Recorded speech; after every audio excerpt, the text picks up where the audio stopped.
Ô diacho. Nossa senhora.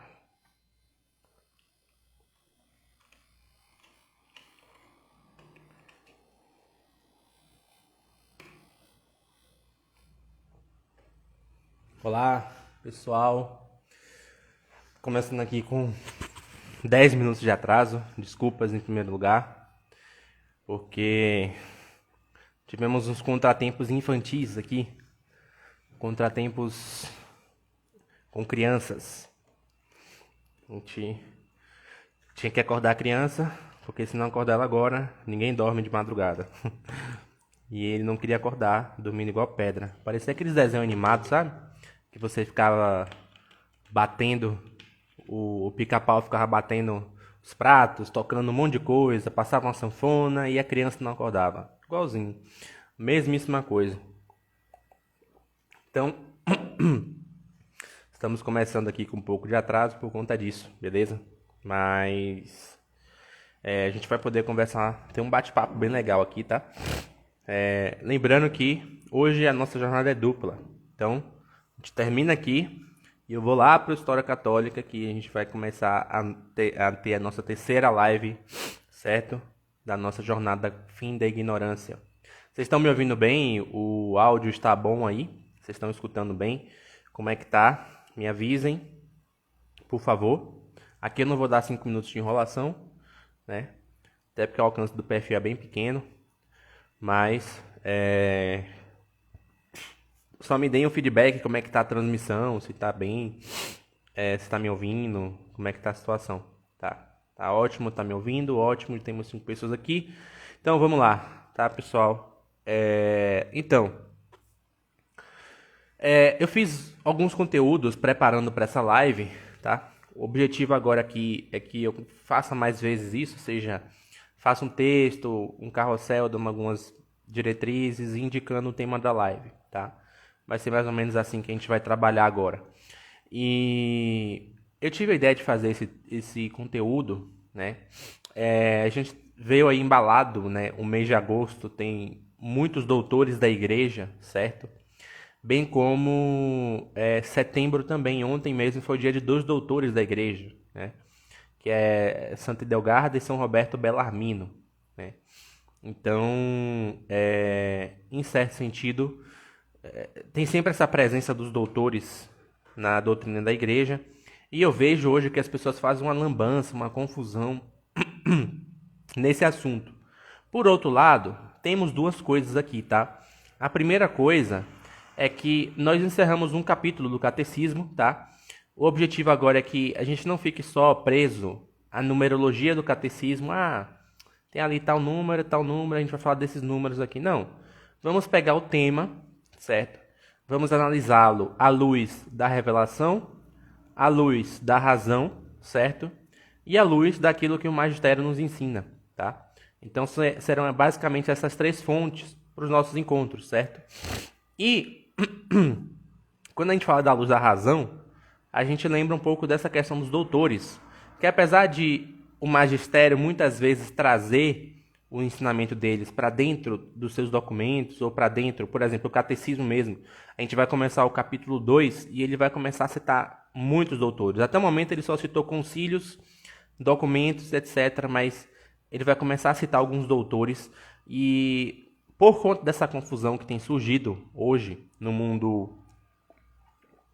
católico, né, no meio virtual, eu achei por bem fazer isso até para um registro póstumo, né? Se lá alguém quiser algum dia falar assim, não, queria tirar um pouco de entender um pouco onde é que cada uma dessas coisas aqui se encaixam, tá? Então eu vou assistir essa live aqui, eu vou escutar esse áudio aqui do Yuri, que eu espero atingir esse objetivo, deixar as coisas um pouco mais claras, tá? E qual é o tipo de confusão que tem surgido, tá? Então, muitas pessoas, na ânsia, às vezes até de querer demonstrar, eu não vejo assim somente, eu não vejo assim tanto como maldade, sabe, da pessoa, mas na ânsia de querer demonstrar algum nível de ortodoxia, mostrar que não, eu tenho algum tipo de fé e etc., né? Elas acabam pegando, certo? e criando conflitos, tá? Entre aquilo que os doutores da igreja acabam ensinando, tá? E aquilo que a própria igreja define no seu magistério, na sua proclamação de fé, e etc e tal, tá? Além disso, essa falta de confusão faz com que a gente perca e não consiga extrair da doutrina católica, do ensinamento da fé católica, tá? Algo de valioso, ou seja, algo de profundo. Porque veja, o motivo de eu estar fazendo essas catequeses também, certo? Que eu comecei a fazer, eu tenho muito tempo pensando em fazer isso, não sabia como iria ser feito, tá? Porque eu achava que, com toda essa mudança que está ocorrendo no Brasil a nível cultural, muitas pessoas buscando estudar, se aprofundar e etc., isso iria acontecer no meio católico também. Tá? Não estou dizendo que não aconteceu. Né? Você tem o Padre Paulo Ricardo, tem muitos leigos ensinando algumas coisas muito boas. Mas você ainda percebe que a confusão referente ao que a igreja ensina, né, e aquilo que está na realidade fica uma dissociação, ou seja, é quase que um protestantismo católico, né? Ou seja, um dia desses um protestante, né, ele foi questionar lá na página a respeito da alma. Ah, mas a alma não é imortal.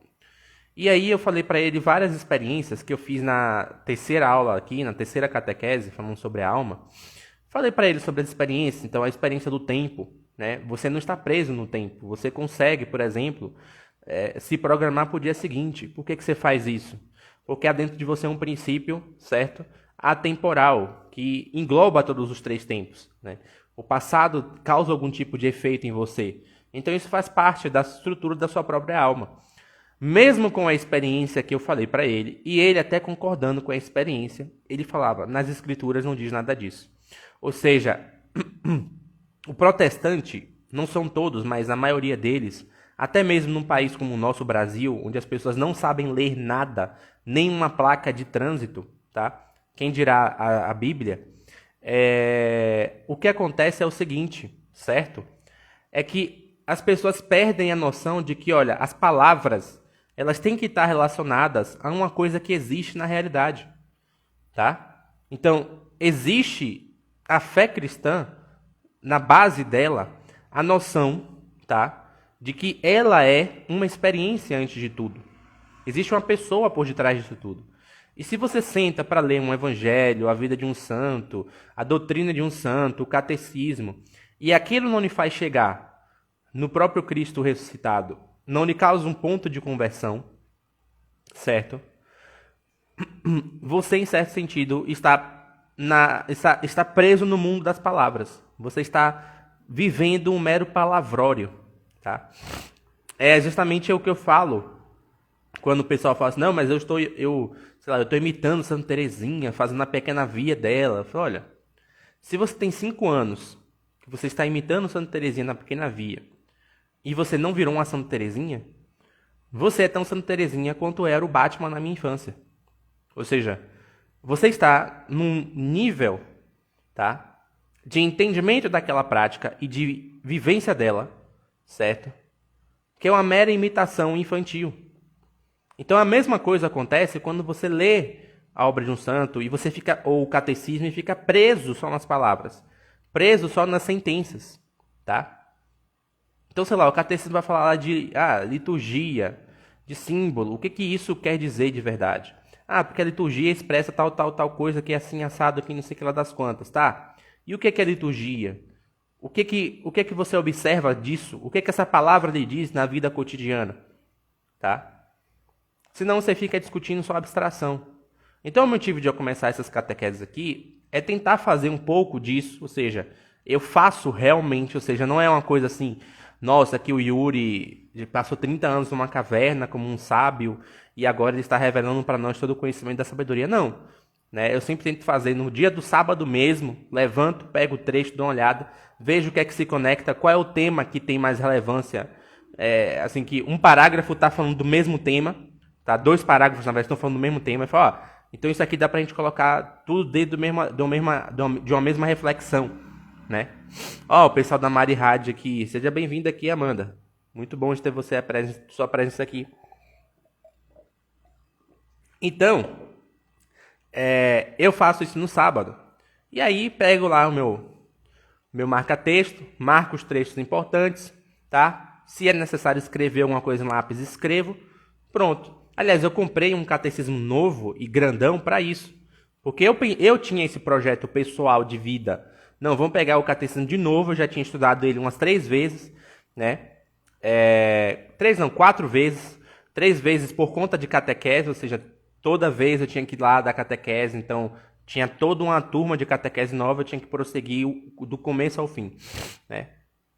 E eu estudei uma vez com uns amigos que num modelo semelhante ao que eu estou fazendo aqui com vocês. Só que com esses amigos era de 15 em 15, certo? E as reuniões variavam. Aqui as reuniões estão todas na minha mão e é semanal, tá? Inclusive era uma prática do nosso grupo, quando mudava o capítulo, tá? A gente pegava e seria uma reunião diferente. Então, a gente teve reunião que a gente fez com uma irmã Violeta, por exemplo, tá? Que ela falou sobre mística pra gente, no meio de uma transição de um capítulo pro outro. Então eu vou tentar fazer isso aqui também, certo? Então era um projeto pessoal que eu ia fazer na surdina, mas eu falei, olha, não, toda hora chega lá na página, gente confusa. Ah, fulano falou tal coisa da igreja, que a igreja defende isso, que a igreja defende aquilo, que a igreja diz aquilo, que a igreja diz aquilo lá das quantas, que a igreja diz enfim, né? E aí, se você não tem uma base para entender melhor o que é que está sendo dito no catecismo e o que ele está se referenciando, você vai ficar perdido de fato. Porque às vezes as pessoas não é que as pessoas, eu estou falando que as pessoas estão fazendo por mal, tá? É porque de fato há essa incompreensão, certo? Há essa incompreensão às vezes. Então, por exemplo, você vai pegar lá a parte moral do catecismo, cara, se você conseguir ao mesmo tempo ler Santo Afonso na teologia moral, você vai conseguir entender muita coisa. Por exemplo, ele vai falar o próprio catecismo vai falar do amor ao próximo, do amor aos inimigos. O que isso quer dizer, na verdade? Como é que se ama o inimigo de verdade? Tá? Lá não está explicando. Lá não explica. Não é função do catecismo explicar isso. Eu vou explicar por quê, né? E eu vou explicar a relação deles com os doutores da igreja. Tá? Vocês precisam entender um pouco disso também. Então, é esse o ponto que acontece. Tá? Então é mais ou menos isso. As catequeses surgiram para isso. Então as coisas que eu falo lá na catequese, tá no catecismo, tá. Mas eu consigo aprofundar porque tem coisas dali que eu já li em um santo, numa obra de literatura, né? Já ouvi um professor mais experiente dando aula, tipo um padre Paulo Ricardo da vida, né? Então, o objetivo é esse, a gente transformar o nosso conhecimento básico da nossa fé numa experiência integrativa. Não somente numa mera repetição. Não, a igreja não quer papagaios. A igreja quer homens e mulheres com consciência, tá? Com capacidade de discernir a realidade. Boa noite, Pedro. Seja bem-vindo aqui também. Emerson, que chegou aqui agora. Vocês não perderam nada. Eu estou só explicando aqui o motivo de fazer essas catequeses, bem como o propósito da nossa aula de hoje, tá? Se vocês puderem, certo? Vocês conhecem aí seus amigos que gostam de estudar, que estão estudando, que precisam desse tipo de estudo. Tem um aviãozinho aqui do lado. Manda para ele e já joga lá para ele a live, beleza? Você não vai nem sair da live, não vai nem perder nada, tá? Mas isso é bom porque aumenta a relevância. Porque o Instagram demora para poder chamar o pessoal para live. E quanto mais vocês interagem, seja comentando, seja enviando o aviãozinho, certo? Ou dando coração, etc. A relevância, o Instagram sobe a relevância dela, tá?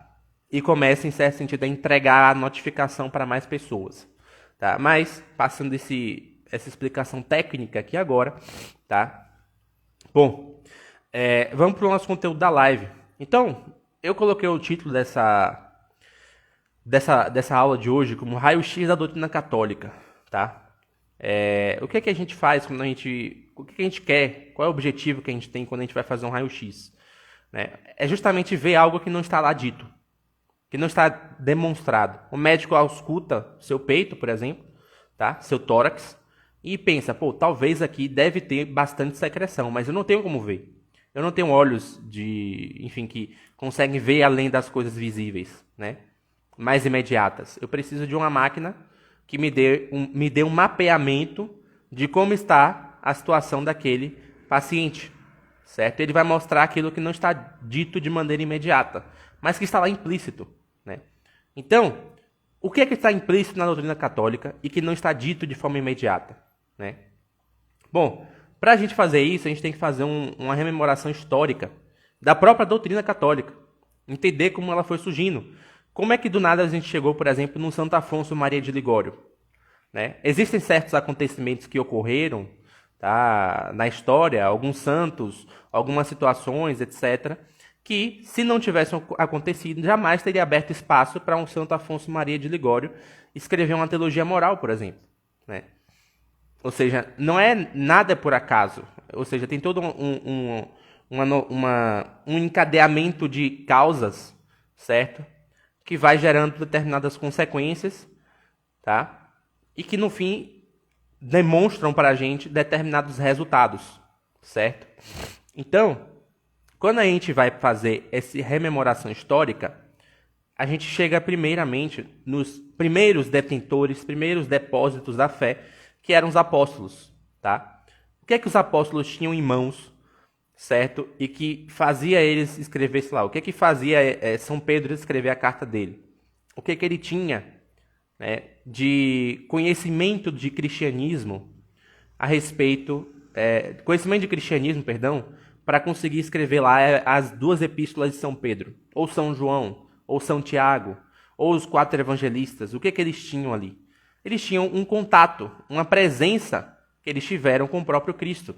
Eles viveram com o próprio Cristo. Eles estiveram lá com ele, tá? É bem legal. Esse ano eu assisti muitos filmes assim, aqueles filmes que mostram histórias paralelas, tá, ao próprio Evangelho, como por exemplo Ben-Hur, Covardes. Se vocês assistiram, bota aí no comentário o que é que vocês acharam. E se vocês não assistiram, assistam. Fica a indicação aqui para o final de semana, tá? Então, o que acontece?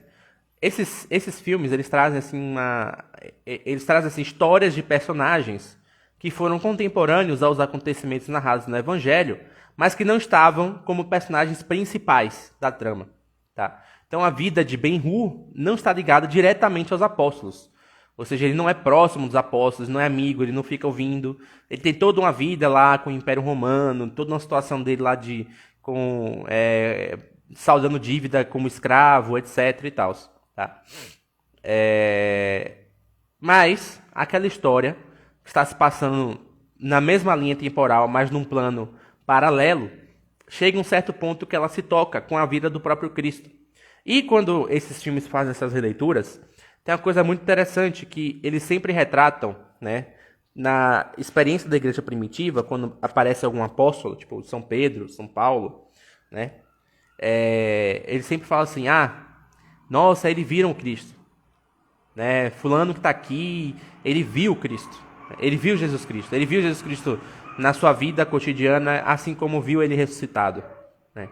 Então, isso é interessante porque demonstra isso, a autoridade deles, tá? Ou seja, a autoridade, aquilo que a gente chama de autoridade apostólica, ela estava alicerçada nesse ponto. Eram os caras que estavam diante do próprio Jesus Cristo. Ouviram da boca dele, aprenderam com ele, tá? Viram ele ressuscitar, certo?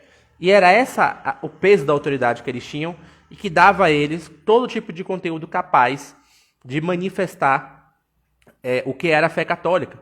Inclusive aquilo que não está devidamente escrito. Era mais profundo ainda, porque se fosse só uma questão como os protestantes falam, de que está só escrito, a gente lê e acabou, né? Essa autoridade dos apóstolos não existiria, praticamente. Não teria necessidade de você ficar ouvindo um Paulo, né? São Paulo, São Pedro, citar tudo escrito. Mas Deus, nosso Senhor Jesus Cristo, não escreveu nada, ele não deixou nada escrito. Ele deixou testemunhas, ele deixou sucessores. E é daí que surgia essa experiência inicial, tá? Então, você vai, em certo sentido, tendo essa relação inicial, certo? Tendo essa relação de autoridade, esse peso que os apóstolos traziam nas suas personas por conta dessa experiência que eles tiveram. Mas chega um certo ponto que os apóstolos morrem e eles deixam seus sucessores. E quando eles fazem isso, tá? Você tem uma geração nova de mártires. Então, O objetivo ali agora não era somente quem tinha visto ou ouvido Cristo, mas quem tinha dado testemunho. Quem tinha conseguido imitar o Cristo até as últimas consequências. Inclusive há, por exemplo, não é no relato de São Policarpo, mas eu acho que é uma carta do próprio São Policarpo, tá? São Policarpo, um dos primeiros mártires da igreja, né? Se eu não me engano, é uma carta dele, acho que é uma carta dele. Que ele fala claramente para as pessoas não brincarem de serem mártires, ou seja, não forcem um martírio. O martírio é algo da vontade de Deus. Porque começou a ocorrer um certo sentido que as pessoas começaram a buscar esse tipo de atitude. Começaram a buscar o martírio por si mesmas. E, em alguns casos, ocorria apostasia. A pessoa não aguentava e abandonava a fé, tá? E aí, São Policarpo faz essa exortação. Mas você vê claramente ali, em todos eles, São Policarpo, Santo Inácio de Antioquia, vários outros, tá? Que foram mártires, o desejo e o anseio de imitar a nosso Senhor Jesus Cristo nas últimas consequências. Então, a fé cristã, ela sai de uma experiência direta com Cristo e passa, certo, para uma experiência de imitação do próprio Cristo, naquilo que é de mais peculiar na sua vida, que foi a sua morte. Ou seja, não negar a verdade, certo? Assumir a verdade da sua consciência, na sua consciência, perdão, até as últimas consequências. Não importa quem esteja te esmagando, quem esteja te impedindo, né? Quem esteja querendo ludibriar esse ponto, tá? Pronto. Tem todo aquele período de perseguição, chega lá no século II, mais ou menos, isso acaba. E aí, o que acontece agora, tá? Aquela experiência inicial dos apóstolos é perdida. Perdida entre aspas, perdão. Ela é meio que, ela vai saindo de um preto, uma coisa muito viva, muito presente, e vai ficando mais cinza. As pessoas vão esquecendo quem é ele, quem é Jesus Cristo, quem é o Verbo. E aí começam a ter dúvidas sobre a sua pessoa. Ao mesmo tempo também, começa a se converter um monte de sabichãozinho da sociedade da época, tá? E começa a tentar misturar, certo, algumas filosofias errôneas com a doutrina cristã. E isso começa a surgir o quê? As heresias, tá? As heresias, elas surgem por uma mistura de indivíduos que não tinham capacidade de articular a fé católica com uma filosofia humana, secular, pagã, digamos assim, tá? E ao mesmo tempo não tinham nenhuma experiência espiritual e própria da ressurreição do próprio Cristo. O que acontece? Tá? O que acontece? Você começa a ter aqueles movimentos dos padres do deserto. Os padres do deserto, eles não iam lá para virar santos. A maioria deles já eram santos. Eles iam lá para resolver esse problema das heresias. Eles vinham lá porque eles viam na qualidade espiritual que uma pessoa poderia ter uma resposta a um problema doutrinal, né? É uma frase, eu esqueci qual é o nome de um padre, é um clérigo, não me lembro agora, que ele falou o seguinte: a mística culmina no dogma. Aquilo que a gente chama de dogma é uma cristalização de um evento místico. Você pegar um exemplo, por exemplo, da Imaculada Conceição. Muito antes da proclamação da Imaculada Conceição, Nossa Senhora de Lourdes aparece a Santa Bernadette e fala: eu sou a Imaculada Conceição. Então você tem um fenômeno místico que depois é cristalizado e culminado num dogma, tá? Então, todos os dogmas do começo do cristianismo que vão surgindo, Deus, Jesus Cristo é Deus, Theotokos, a mãe de Deus, e etc., são dogmas que estão ligados a uma experiência direta com a vida dele. Seja que foi deixada pelos apóstolos, seja a que os santos começaram a ter, como, por exemplo, Santo Antão, tá? Santo Antão, ele encerra um concílio só dizendo assim: olha, vocês estão errados, tá? Jesus Cristo é Deus porque eu vi e acabou e ponto final. Pronto, acabou o concílio. Né? Todo mundo aceitou. Por quê? Porque havia um grande peso para aquele momento e para aquela época na autoridade, na qualidade espiritual que cada um dos fiéis poderiam obter, certo? Pois bem, você tem todo esse processo. Só que, durante esse processo, o império ainda não era cristão. Né? Ser cristão era meio que você ser um outsider. Né? O que isso quer dizer? Roma estava um poço de decadência moral, tá? Ou seja, moralmente Roma já tinha acabado, mas as pessoas não haviam se dado conta disso, tá? As pessoas gostavam disso, mais ou menos como é a nossa época, certo? E aí, o que os cristãos tinham de argumento era o seguinte: vocês são um bando de degenerado, tá? Vocês são um bando de irresponsáveis, não tem nenhum tipo de moral, certo? E nós somos aqui pessoas que buscamos uma vida diferente da sua. Por isso que a gente abandona todo o seu estilo de vida e vai morar num deserto. Tá num deserto é melhor do que estar com você, entendeu? É mais ou menos essa a resposta que os cristãos vão dar naquela época, tá? Só que passa o tempo e o império se converte. Quando o império se converte, você tem um fenômeno, tá? Que as pessoas acham que é fruto da nossa época e do Brasil, mas não é. Mas você tem o fenômeno do católico de IBGE. Naquela época já existia isso. Os caras viram católicos, porque meu irmão é católico, porque, sei lá, eu quero pegar aquela menina que é católica também, entendeu? Ela é bonitinha, né? Eu quero ter acesso à biblioteca de Santo Ambrósio, então vou virar católico. Então, a experiência fundamental, aquela experiência lá dos apóstolos, vai sendo perdida, tá? E vai virando um mero ato cotidiano, um mero fato comum. Aí você tem os grandes pais da igreja, os pais do Ocidente, os pais do Oriente, que o que eles fazem, tá?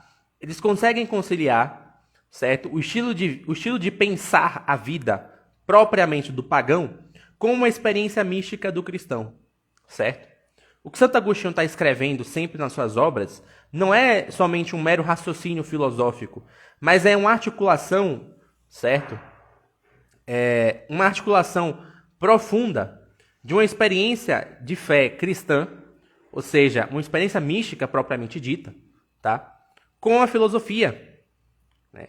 Então você pega o famoso poema dele lá do Tarde Te Amei, que ele fala assim: olha, eu entrei ao meu íntimo, né, sob a tua guia, ó Deus.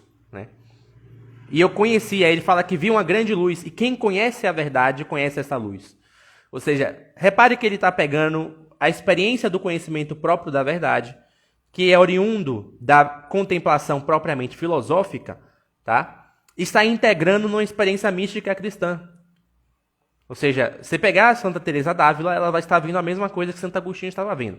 Aliás, a própria Santa Teresa fala que Santo Agostinho viu algo, tá? Santo Agostinho viu algo, certo? Que ela só foi ver muito tempo depois por graça de Deus. Mas ele viu por conta do uso da filosofia, né? Então você tem essa necessidade, certo? Bom, eu já cheguei aqui mais ou menos do século IV até mais ou menos o século VII. Não vai mudar muita coisa, tá? Daí em diante. O que acontece? Quando é que surge o primeiro catecismo? O primeiro catecismo, a gente chama ele de Didaquê, tá? Que é a doutrina dos 12, ou seja, é um manuscrito muito antigo, certo? Não é o mais antigo, diga-se de passagem, tem a Carta aos Coríntios de Clemente de Alexandria, que é mais antigo ainda, mas de formulação catequética é o mais próximo.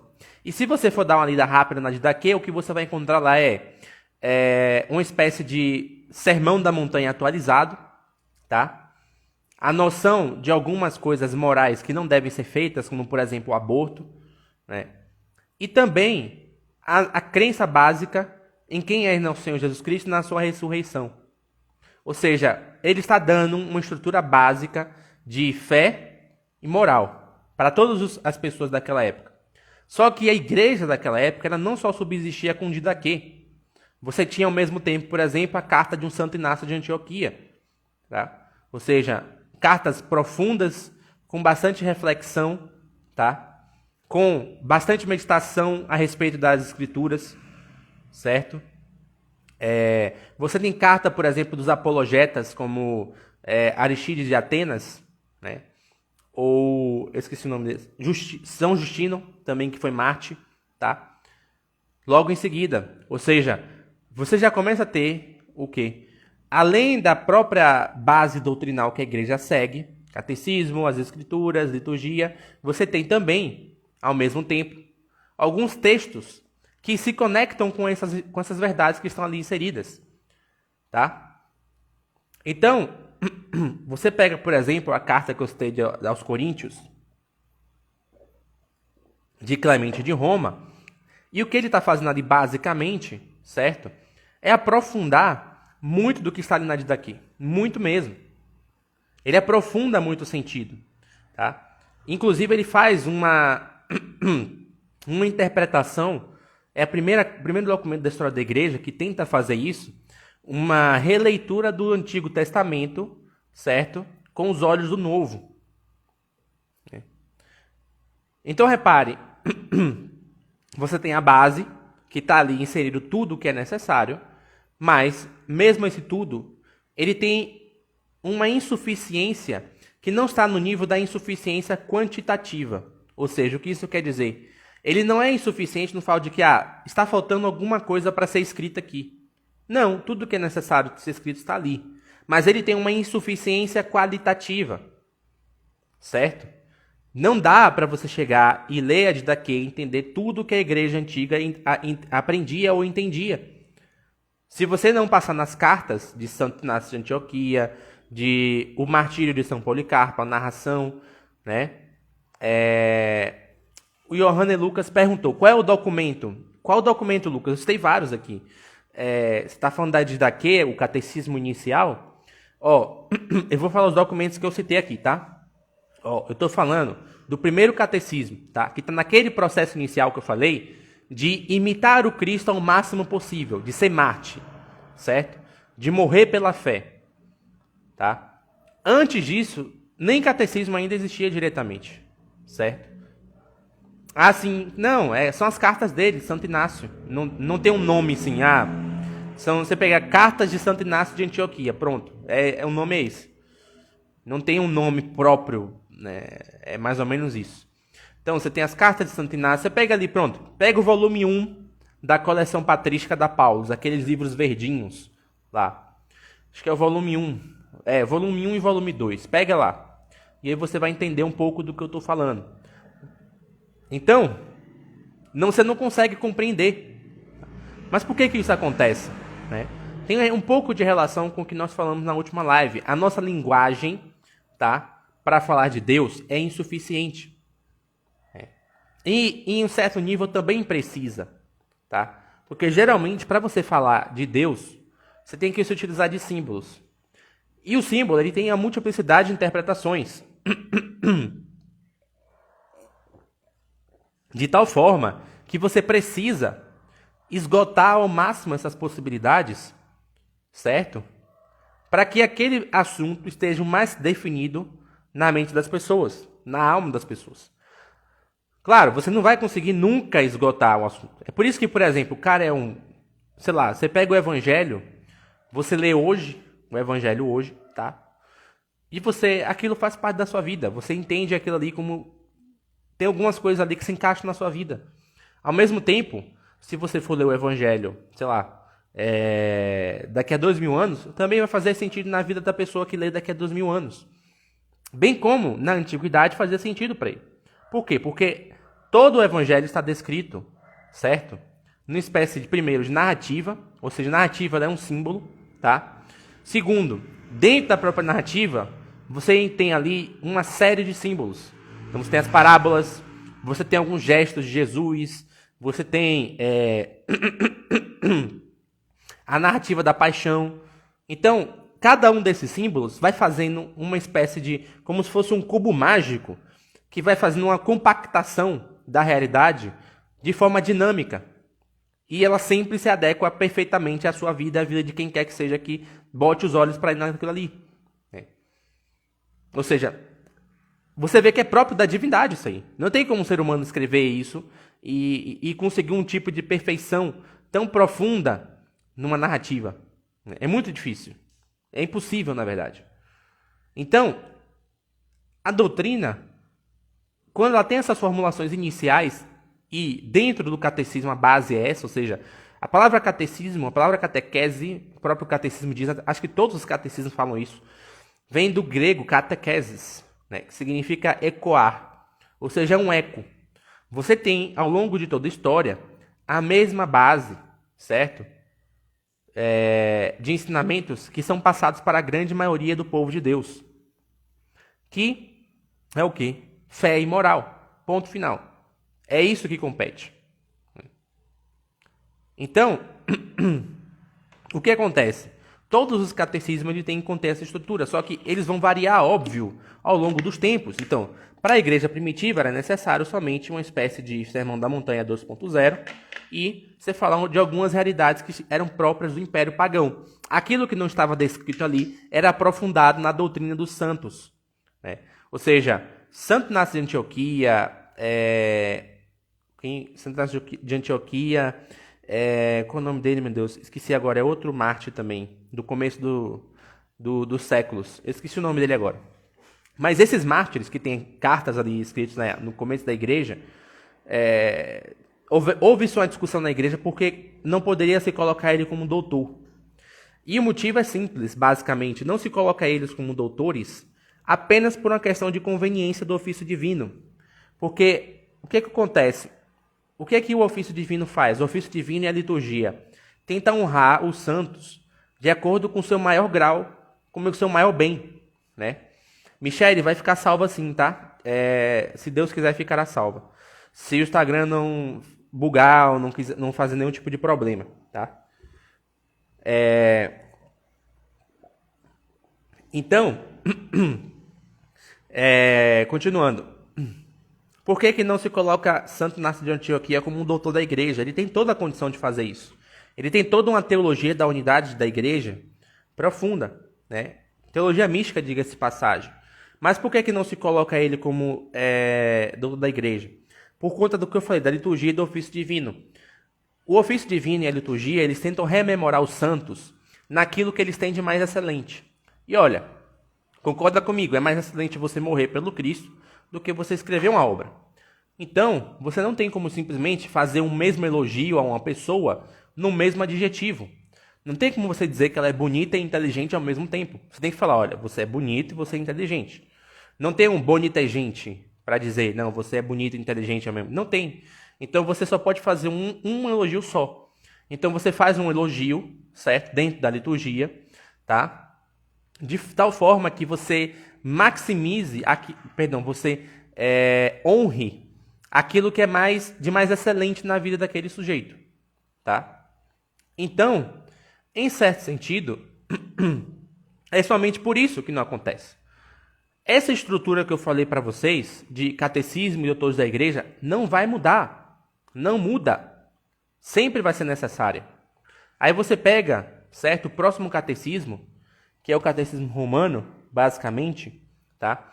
Houveram algumas tentativas de catecismo locais. Eu não vou me meter nisso porque eu estou falando de uma realidade que serve para toda a igreja, não somente para uma localidade. Por exemplo, durante alguns problemas que a Espanha enfrentou com alguns judeus recém-convertidos, alguns reis, né, pediram à cúpula religiosa da Espanha, por exemplo. Espanha, estou falando de forma abrangente, tá? Porque não existia Espanha na época, mas pediu-se a alguns religiosos, né, que fizessem uma formulação, né, para que as pessoas entendessem o que era a doutrina, né, da igreja de forma básica. Mas eu não vou falar disso porque é uma localidade. De forma geral, o próximo catecismo é o romano. O que você tem no catecismo romano? Você tem uma estrutura escolástica nele ali, praticamente. Você tem uma estrutura escolástica, fruto da escolástica ali. A forma que ele é escrito, tá? Ele já sai dando várias conclusões, sem fazer várias conclusões e várias premissas, sem fazer a discussão de que se as premissas são válidas ou não. Por quê? Porque aquelas premissas já foram discutidas na escolástica antes. Em São Tomás de Aquino, Santo Alberto Magno, nos sucessores deles, né, os que tocaram a escolástica depois, certo? Então você tem uma estrutura de doutores da igreja, de santos, que dão suporte àquela informação doutrinária, tá? Você vai chegar depois no Catecismo do Concílio de Trento, que é o Catecismo de São Pio X, né? E você pega contemporâneo a isso, certo? Você tem ali muito da base de São Francisco de Sales, Dom Bosco, ou seja, apesar de Dom Bosco não ser doutor da igreja, mas era um santo muito influente em Roma, tá? Ele tinha muita influência em Roma. Então é exatamente isso. A doutrina dos doutores e dos santos da igreja, elas são suporte para um entendimento mais profundo daquilo que está relatado no catecismo. Porque há nele sempre uma suficiência quantitativa. Ou seja, há uma suficiência, uma necessidade, tudo que precisa ser dito está dito. Ponto final. Só que, para você entender com maior clareza, você vai precisar recorrer a determinadas fontes, certo? Em especial, o catecismo que a gente está usando, o amarelo, tá? Ele vai se valer muito de documentos magisteriais, bem como ele também vai se valer muito, tá? De citação dos doutores da igreja, todos eles. Desde São João Crisóstomo, por exemplo, até São Gregório de Narek. Então, o que acontece, tá? Óbvio, não é obrigatório ao fiel você ler todos os doutores da vida, da igreja, da história da igreja, para você ter a fé reta. Não, basta você ler e tentar compreender aquilo que está ali próprio naquela exposição doutrinal mais breve.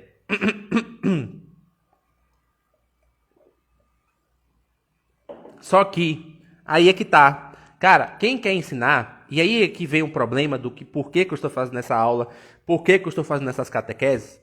Quem quer ensinar não pode se prender só ao catecismo. Não tem como você se prender só ao catecismo para você ensinar e catequese. Não tem como. Você tem que buscar as outras fontes. As fontes que estão dentro dos doutores da igreja, bem como na história da igreja, até na cultura humana ocidental. Tá? Na história da igreja também. Você tem que buscar de forma profunda, tá? Todos esses conhecimentos, para que você consiga transmitir. Porque senão, a sua transmissão vai ser uma mera transmissão de palavras. E se é para transmitir palavras, é melhor não ensinar nada. Porque qualquer pessoa senta ali e lê. Tem um trecho muito interessante do Atos dos Apóstolos, né? Que eu acho que é Estevão, eu não lembro quem é. Ele está sentado na calçada e ele está com um trecho das Escrituras aberto. E aí ele está lendo, né? Ou pelo menos aparentava estar lendo. E aí chega algum apóstolo junto dele e fala: você está lendo aí, não sei o que e tal. Ele fala: não estou lendo porque não tem quem me explique. Entende? Então, é preciso uma explicação. É preciso um cuidado maior. Tá? E talvez, sei lá, muitos daqui que estão vendo aqui, ouvindo, não queiram se tornar catequistas ou alguém que vai ensinar isso aí. Mas você vai se tornar pai de família, cara. Ou mãe, assim eu espero, eu desejo, né? Que você culmine no matrimônio, se não tiver, claro, vocação religiosa, etc. Mas culminar no matrimônio e ter filhos. E, cara, para você explicar para eles, não vai ser suficiente você dizer, não, porque está escrito aqui, porque o catecismo é claro. Nossa, não tem isso. Você vai ter que explicar as razões por detrás daquilo ali. Você vai ter que dar uma base para ele, tá? Do porquê que você acredita naquilo ali. Certo? Então é necessário que você tenha esse uso da razão natural. Por isso que eu falei no começo, olha, a base dessas aulas que a gente está fazendo no sábado, tá, com os trechos do catecismo, não é só ficar seguindo os trechos da risca, mas é a gente pegar os trechos, lê-los, entendê-los, à luz do quê? Do magistério, ou seja, o que a igreja nos ensina, tá? Da revelação, que aí a revelação vem as escrituras, os doutores da igreja, os santos doutores da igreja, certo? E, ao mesmo tempo, tá? Da nossa razão. A gente precisa trabalhar a nossa razão, o nosso intelecto, a nossa inteligência, para que a gente tenha capacidade de entender aquilo que a gente está lendo. Tá? Então, pessoal, em certo sentido, a função dos doutores da igreja é essa. Não há oposição. Né? Quando a igreja, eu postei um trecho de São João Paulo II, tá? Quando a igreja proclama alguém como doutor, ela está proclamando o seguinte: olha, essa pessoa aqui, dentro de tudo que ela escreveu, tudo que ela ensinou, não tem nada que, se você ler e você acreditar ou colocar em prática, vai ser contrário à sua fé. Pode ser que esteja errado. No que sentido? Pode ser que o método de oração de Santa Teresa d'Ávila não seja eficiente para algumas pessoas, tá? Pode ser, mas o método que ela ensina não vai de encontro em nada ao que a fé católica ensinou, ensina e ensinará desde todo o século. É basicamente isso. Pode ser que a visão de Santo Afonso da moral sistematizada, lógica, analítica, não seja bom para muita gente, como que cause escrúpulos, por exemplo. Sim, pode ser. Mas as sentenças que estão dadas lá, certo? Se você acreditar nelas, elas não vão prejudicar em nada a sua fé. Isso chama-se teologia negativa. Ou seja, o que eu estou dizendo aqui, de forma técnica? Quando a igreja proclama um doutor, quer dizer o seguinte, que aquilo que ele ensina em teologia negativa é infalível. Tá? Entende? Pode ser que você não queira, ou você não goste de usar, por exemplo, o chás que Santa Delgada fala que ajuda a curar o problema do estômago, ajuda a curar a ansiedade, seja lá o que for. Tá, beleza. Pode ser que você use e não funcione também. Mas se acreditar nisso aí, se a pessoa ler e falar, não, vou tentar fazer isso aqui, não vai prejudicar em nada a fé dela. Entendeu? Ou Santa Teresinha, ou, sei lá, São Bernardo. Por que eu estou falando isso? Porque os católicos hoje, na sanha, às vezes, de não, precisamos identificar os erros da igreja, o que fez com que a igreja perdesse o prestígio na sociedade. Aí o que acontece? Não, na obra de São Bernardo, tem algumas coisas que falam ali que deixa a pessoa muito sentimentalista. Não, nas obras de Santa Teresinha, deixa a pessoa muito imatura. Não, mas na obra de Santo Delgado, deixa a pessoa gnóstica. Na obra de Santa Teresa d'Ávila, deixa a pessoa ignorante. E começa a fazer essas loucuras.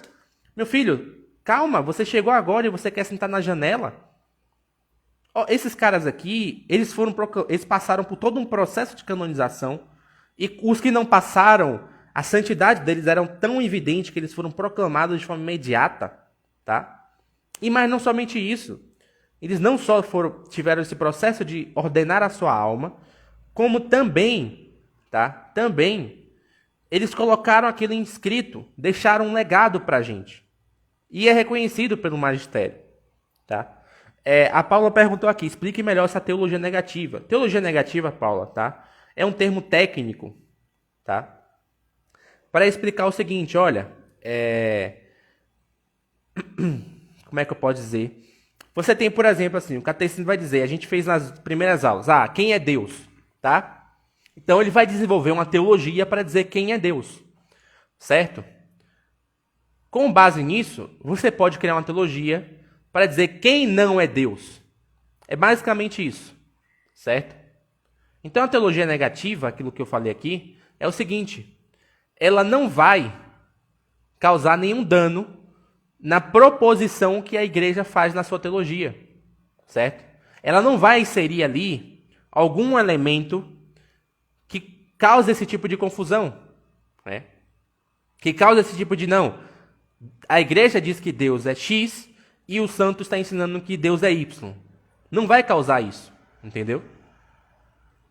Não tem nada nessa obra dessas pessoas que dê a ela a noção, a percepção de que há algum tipo de ensinamento que vai contrariar o que a igreja ensina desde sempre. Certo? Então é mais ou menos isso. Eu usei o termo técnico porque eu sei que algumas pessoas que entendem melhor vão ouvir e vão querer entender, mas basicamente é aquilo que eu falei, tá? De forma mais sucinta, mais simples, não vai ter nada na obra de uma Santa Teresinha ou de uma Santa Teresa d'Ávila que você vai ler, tá? E que vai chegar e vai dizer, poxa, agora eu tenho uma visão diferente de quem era Deus. Não estava antes num catecismo ou num documento da igreja quem era Deus ou o que era oração, tá? Ou seja, causando uma espécie de divergência. Não. Ela vai aprofundar o que a igreja já está falando do que é oração. Ela vai dar uma técnica melhor para você chegar a uma oração melhor. É basicamente isso, entendeu? Tá? Então, por exemplo, São Tomás de Aquino, o que é que ele faz? Ele faz isso. Ele não dá um catecismo para a igreja, mas ele aprofunda o sentido de toda a revelação. Né? Você pega Santo Alberto Magno, os escritos dele sobre física, ele aprofunda as relações que há entre o funcionamento natural do cosmos, da ordem criada por Deus, e o próprio Deus. E impede que você fique na fé dividida, de que, Deus talvez tenha criado as coisas, mas o mundo talvez não precise dele para funcionar. Você tem a ciência para nos explicar tudo. Então impede que você fique com essa divisão que está aí. Ele dá essa profundidade no quem é Deus Criador. O que a criação pode dizer a respeito dele. Entende? É mais ou menos isso. É para isso que funciona. Na mesma forma que na Didaquê você tinha lá algumas bases, certo, para a igreja da antiguidade, mas você tinha a carta de um Santo Inácio de Antioquia, que podia lhe explicar melhor, tá? O que aquele documento inicial estava querendo lhe dizer. Entendeu? Não havia contradição entre partes. Não havia assim, o Santo Inácio está falando uma coisa e a Didaquê ensinando outra. Vamos ouvir só a Didaquê e esquece Santo Inácio. Não, isso não existe.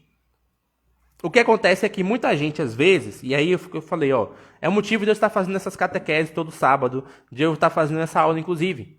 Porque, às vezes, algumas pessoas católicas, estudiosas, leem literatura, já lê o catecismo também, acompanham o Padre Paulo Ricardo, elas querem ensinar, se metem a ensinar, mas não têm essa capacidade de articular os conhecimentos.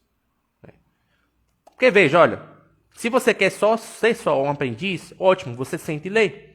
Ou você senta e aprende com alguém. Acabou, entendeu? Mas se você se mete a ensinar, você está no outro patamar. Você tem que chegar e não somente pegar o que está escrito ali, mas saber extrair do que está escrito, buscando em outras fontes para aprofundar o sentido daquilo. Gente, isso é que o que eu estou falando, é o que o Padre Paulo Ricardo faz. Pega um artigo do Padre Paulo Ricardo, por exemplo, sobre a abstinência de carne. Ele vai falar lá do catecismo. O catecismo cita isso. Só que ele não cita quais são os dias que tem que se abster de carne. Ele não diz, procure, você não vai achar. Você só vai achar isso aonde? No Código de Direito Canônico. Entende? Então é preciso fazer esses pesos e contrapesos. Tá? E o que eu estou me propondo aqui hoje é ensinar a vocês, tá? Em toda essa trajetória que a gente vai fazer, como fazer esse processo. Tá? Dando a vocês uma profundidade um pouco mais assertiva a respeito dos temas que a gente está tratando todo final de semana. Certo? Mais alguém tem alguma dúvida? Porque o horário já estourou, preciso sair lá para o História Católica para a gente continuar a nossa semana de lives. Hoje, inclusive, a gente vai falar do tema de Santo Alberto Magno, que é sobre a ciência. Né? Se ninguém tiver dúvida, nós encerramos por aqui. Mais uma vez, agradeço a audiência de todos vocês e vejo vocês lá agora, lá na página. A gente vai começar lá outra live. A gente falar um pouco sobre a relação da igreja e a ciência ao longo da história, o conhecimento científico. Beleza? Abração a todos vocês, fiquem com Deus e até a próxima. Espera aí que o Lucas perguntou aqui. Existem momentos em que os doutores e o catecismo se contrariam? Não, Lucas, não. Não tem. Se a pessoa enxerga uma contrariedade, o problema é na pessoa que está enxergando, não no que o doutor está ensinando. Tá? Pode ocorrer de um doutor contradizer o outro, certo? Por exemplo, Santo Afonso corrige São Tomás de Aquino em alguns níveis de moral. Mas aí a própria igreja, né, por exemplo, ela dá o peso da autoridade.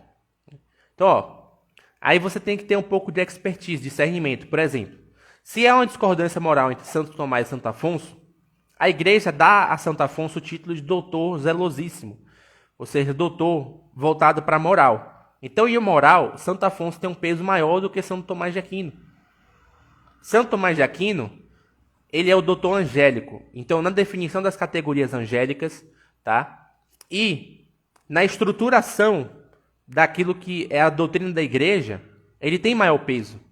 Mas ele não vai ser o maior peso em todos os assuntos.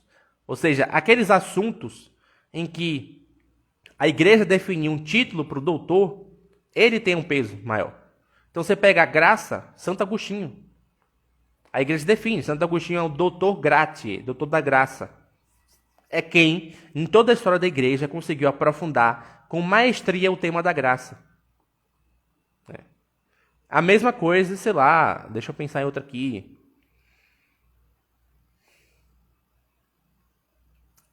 Não consigo lembrar aqui agora não. Enfim, mas se você pesquisar, tem na internet qualquer lista de doutor, não são todos que têm títulos, tá?